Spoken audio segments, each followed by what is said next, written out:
Muhammad Nazman bin Mat Nasir, biometric number 2021923531.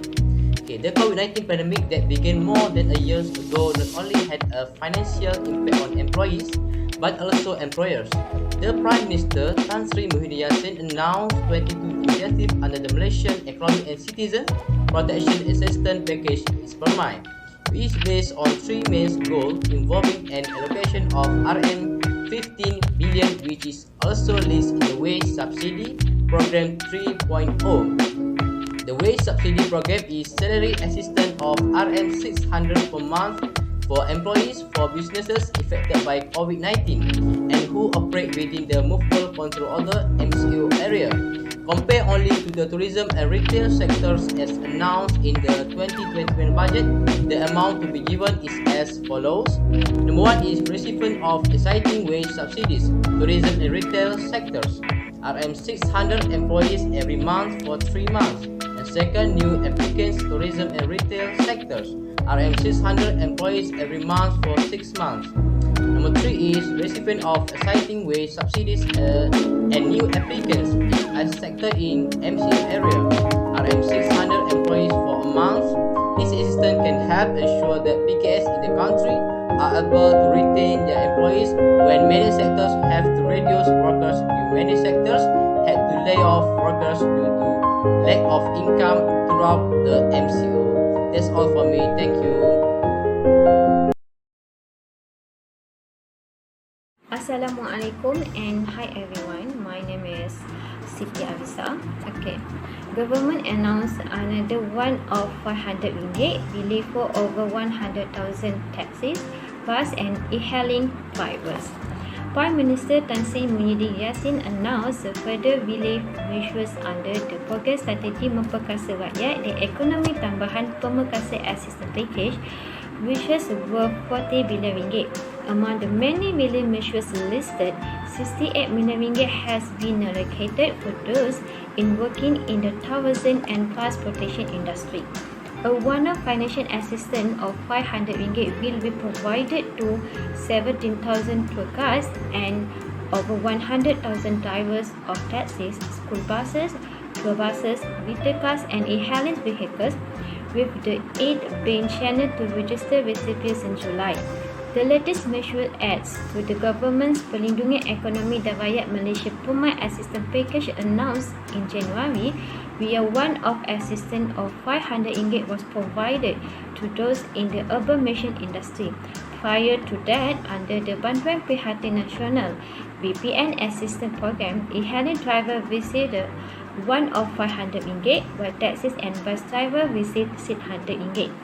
The government has also allocated 1 billion ringgit for the bus and taxi hire purchase rehabilitation scheme, which entitles eligible bus and taxi operator to a loan moratorium of up to 12 months and an extended period of up to 36 months. Thank you. I'm Ayu Izzati binti Ibrahim. Our next initiative in Malaysian Budget 2021 is accelerating the implementation of microcredit schemes.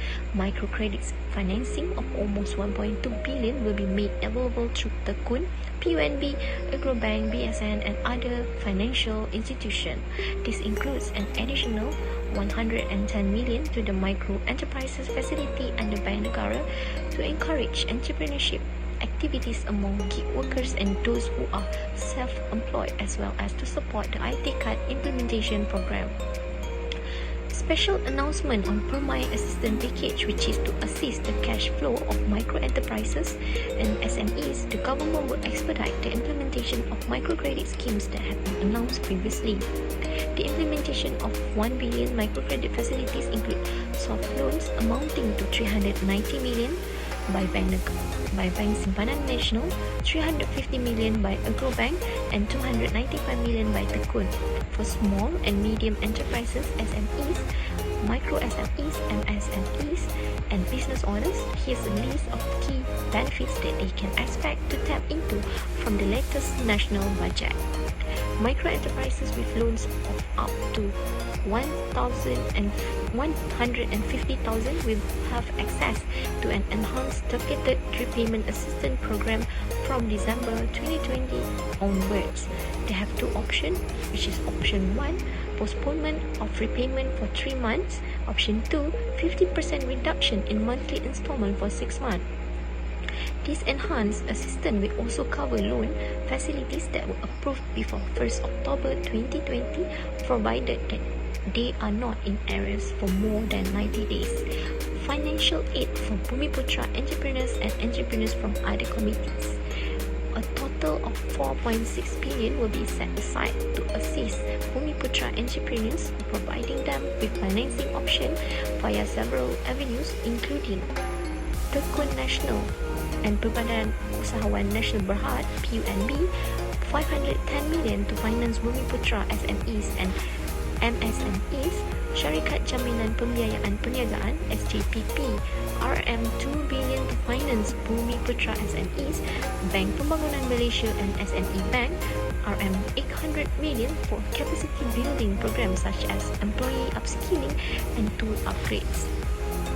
The government is also allocating 1.3 billion ringgit Malaysia for various capacity building programs, including professional development, Dana Kemakmuran Bumiputra, as well as other specific programs or projects specifically for Bumiputras.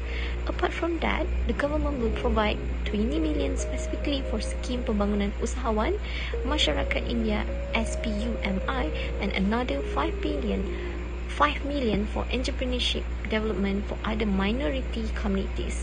Thank you. Now I hand over to Hanim for the next presentation. Thank you, Ayu. Hi, I'm Nurhani binti Abdul Halim. Our next initiative budget Malaysia 2021 is government will support and boosting online business. Businesses large, SME and micro were impacted during the MCO as effort to combat COVID-19 intensified. On the flip side, e-commerce was increasingly becoming a preferred medium compared to conventional business. Unfortunately, 25% of businesses still lack in the e-commerce infrastructure to take advantage of the growth in online shopping. According to SME Corporation Malaysia 2018 and Bank Negara Malaysia 2019, the lack of know-how and funding are the key challenges to greater digitalization of SMEs. Other factors contributing to the gap include the slow adoption rate and low coverage of fixed broadband service, as well as limitation in financial and human capital. Target assistance will be put in place to regenerate the most affected economic sectors, while initiatives to increase consumer confidence and consumption will be launched. First, Micro and SMEs e-commerce campaign. Eligible micro enterprise and SMEs will be on board to shift towards business digitalization through a co-found program with MDEC and e-commerce platforms. Number 2, Shop Malaysia online campaign for online consumption. The government will collaborate with e-commerce platforms to co-found digital discount vouchers to encourage online spending on products from local retailers. Number 3, technical and digital adoption for SMEs and MTCs. The government will continue to provide grants and loans to eligible enterprise for adoption or subscription of digitalization service under the following programs. Number 4, My Assist SME One-Stop Center, an online one-stop business advisory platform for the micro enterprise and SME will be set up to enhance the outreach of the existing physical SME hub. Service offered include guidance for funding facility, trade facilitation, branding and promotion, technical support, and legal. In addition, enabling businesses to go through training and digital adoption will be key as businesses equip themselves for the new norms. Thank you. Now, I hand over to Haniza for the next presentation. Thank you, Hanim. My name is Haniza Noridayu. The next initiative under the 2021 budget in promoting economic development of Malaysia is Dana Jamin Prihatin Guarantee Scheme, also known as DPGS. This scheme was first introduced by Prime Minister of Malaysia as part of the economic stimulus package and as initiative following the unprecedented outbreak of COVID-19. DPGS was launched to ensure that the economy continues to thrive during the ongoing pandemic time. The government announced this guarantee scheme worth 50 billion, which cover up to 80% of the loan amount for financing working capital requirements. Some of the benefits include minimum financing amount is reduced from 20 million to 5 million. while maximum financing amount is increased from 500 million to 1 billion, and scope of financing is expanded to cover capital expenditure with a guarantee period of up to 10 years. On top of that, the scheme also enables collateral of security to be provided for financing application above 50 million, as well as 3 billion allocation for corporate companies involved in highly skilled industries such as oil and aerospace. This shows that government is aware, concerned, and taking steps into providing the best for continuous economic growth of the country. Simultaneously, the effort helps companies that are adversely impacted by COVID-19 outbreak and safeguard jobs. Thank you.